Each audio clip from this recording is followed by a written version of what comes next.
usually does one of two things when they release a Nexus. They either try and showcase what Android can do with the latest and greatest specs, or they create a budget-friendly device with great specs to help get Android in the hands of as many people as humanly possible. This year, oddly enough though, Google did both. Google announced two Nexus handsets this year. The top-of-the-line Nexus 6P with its metal body, octacore processor, and 2.5K display, and the slightly smaller, plastic yet still impressive Nexus 5X with a $120 lower price tag. If you're looking for the 6P, click the link below to be taken to my review of that. But in this video, let's put the little brother 5X through its paces. So the first thing you'll notice about the 5X is how light it is and how well it just feels in your hand. The backing is made out of a matte finished plastic, so it doesn't weigh much, but it also doesn't look as cheap as, say, an older Samsung with its shiny toy-like plastic. It fits well in your hand too, thanks to its straight edges and its smaller size. The device has a 5.2-inch display that has a resolution of 1080p, unlike the more standard flagship resolution of 2.5K, but that's to be expected when trying to keep the cost down. Also, it's going to be the same for most phones in this price range, and it won't even be noticed by most people as an issue since watching videos will most likely only be at that resolution at the highest anyway. The phone may only have one speaker unlike its more expensive 6P brother, but it's still pretty loud. And they've also put the headphone jack in the proper place, at the bottom of the phone, which makes it a lot easier to remove from your pocket. Most people put their phones in their pockets top down, so on the bottom allows it to not tangle itself in its own cord. It's a small thing, but something that I appreciate. The camera on the back of the phone is actually the same exact camera from the more expensive 6P. Same 12.3 megapixel size and same 1.55 micron pixel size that supposedly captures more light, making for better low light shots.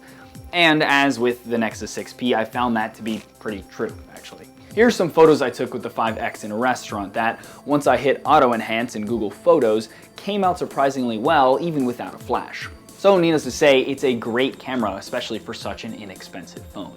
Another feature carried over from the Nexus 6P is the handy fingerprint scanner on the back of the phone. And despite it being two different manufacturers, Huawei made the 6P and LG makes the 5X, I have to say it works just as well. Fingerprints are registered super quick, and I actually got used to this slightly odd back placement surprisingly quick, being able to even take it out of my pocket and unlock it at the same time. And thanks to the fact that it doesn't need to have the screen on at all to use the fingerprint unlock, it's definitely faster to get from not using the phone to completely unlocked and ready to go than any other phone I've used, besides the 6P. Speaking of quick, the phone also comes with a USB-C charger and is capable of quick charging the 2700 milliamp battery, which is handy since its battery life is on par with most of the phones nowadays. Powering the device, there's a 6-core processor and 2 gigs of RAM, which when paired with this particular version of Android, keeps things running pretty smoothly. By this particular version of Android, by the way, I mean vanilla Android, which, if anyone knows me, knows is the way I prefer Android to be, as opposed to the cluttered mess of a UI that some manufacturers put on their Android devices.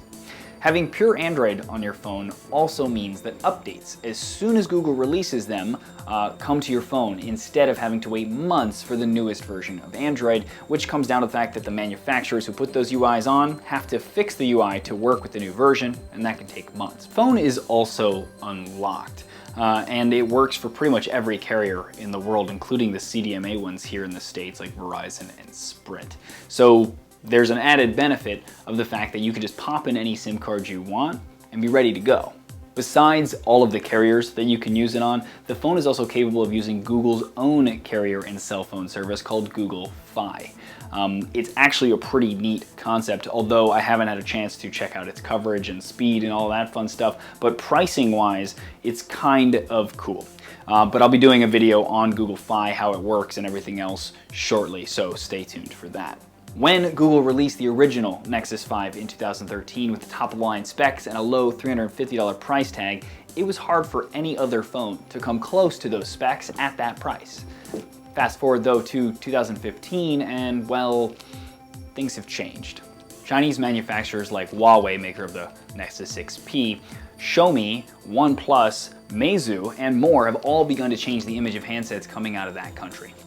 Whereas once they were viewed more as cheap and not really worth it, they're now coming out as just less expensive with flagship-like features. This changes things in terms of competition for the 5X. Where you would have had a hard time finding phones with similar specs for a similar price, there are a few options now, like the OnePlus 2, the Huawei Honor 6 Plus, the Xiaomi Mi 4C, to just name a few. I recommend checking them all out if interested in the 5X, but while the hardware and price are on par, the software generally isn't. And not having to root the phone or immediately load a custom launcher on one, plus the solace in the fact of who you're going to for support when there's a problem, and you don't need an invite to buy it, all can go a long way. And there you go, I hope you guys enjoyed that, and if you did, please thumbs up it or share it. It is greatly appreciated. And if you want more videos like this, please subscribe to the YouTube channel or follow me on Twitter, Facebook, Google+, etc. at dkogan or at theunlocker. As always, thanks for watching.